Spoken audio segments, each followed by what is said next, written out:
বিহারে এসআইআরে যেহেতু প্রচুর লোকের নাম বাদ গেছে, সেই কারণে এসআইআর পশ্চিমবঙ্গে হলে কারোর নাম বাদ যাবে নাকি সেই নিয়ে কিন্তু অনেকেই এখন চিন্তায় ভুগছেন।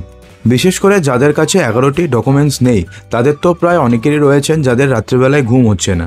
তো সেক্ষেত্রে এবার এসআইআর নিয়ে আজকে নির্বাচন কমিশনের তরফ থেকে একটা বড়সড় আপডেট সামনে এসছে, যেখানে নির্বাচন কমিশন স্পষ্টভাবে বলেছে যে কারোর নাম অর্থাৎ ভোটার তালিকা থেকে কারোর নাম বাদ যাবে না। তো সেক্ষেত্রে কি বলেছে নির্বাচন কমিশন এবং এবার আপনাকে কি করতে হবে সেই সমস্ত কিছুই জানাবো।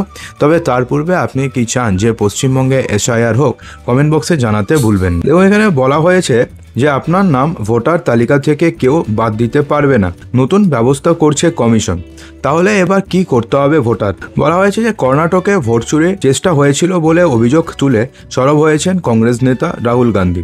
তা নিয়ে বিতর্কের মধ্যে নিজেদের পোর্টালে নতুন স্বাক্ষর ব্যবস্থা এবার চালু করলো নির্বাচন কমিশন, অর্থাৎ তাদের পোর্টালে এবার নতুন স্বাক্ষর ব্যবস্থা চালু করা হয়েছে। তো সেক্ষেত্রে কমিশন এবার স্পষ্টভাবে জানিয়ে দিয়েছে যে এই অবস্থায় একমাত্র আধার কার্ডের মাধ্যমেই ভোটার তালিকায় নাম তোলা কিংবা নাম বাদ দেওয়া কিংবা তথ্য সংশোধন করা যাবে।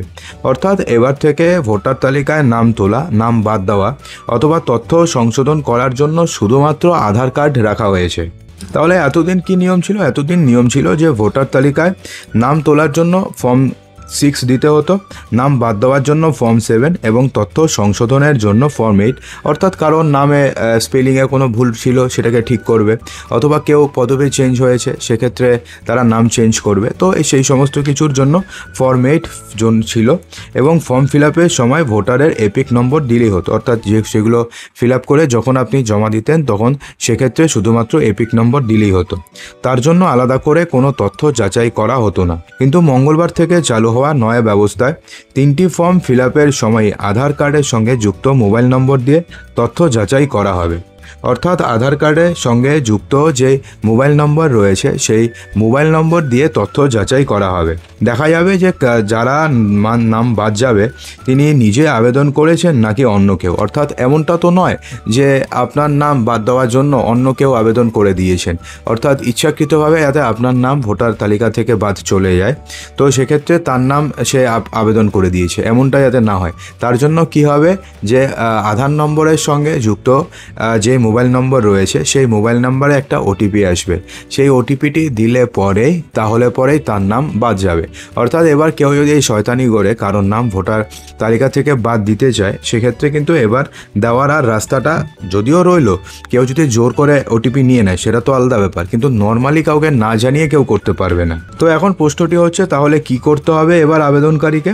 বলা হয়েছে যে আবেদনকারীকে প্রথমে ফর্ম ফিল আপ করতে হবে, অর্থাৎ যেরকমভাবে form 6, form 7, form 8 fill up করতেন আগে সেরকমভাবে ফর্ম ফিল আপ করতে হবে।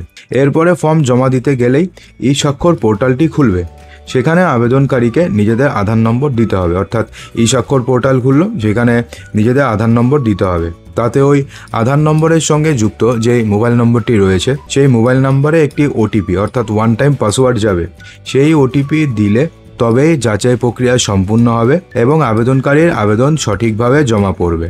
অর্থাৎ সেক্ষেত্রে কেউ যদি নাম তুলতে চায় তো সেক্ষেত্রে তার জন্য একই প্রসেস রয়েছে, আর কেউ যদি নাম বাতিল করতে চায় সেক্ষেত্রেও তার জন্য একই প্রসেসই রয়েছে।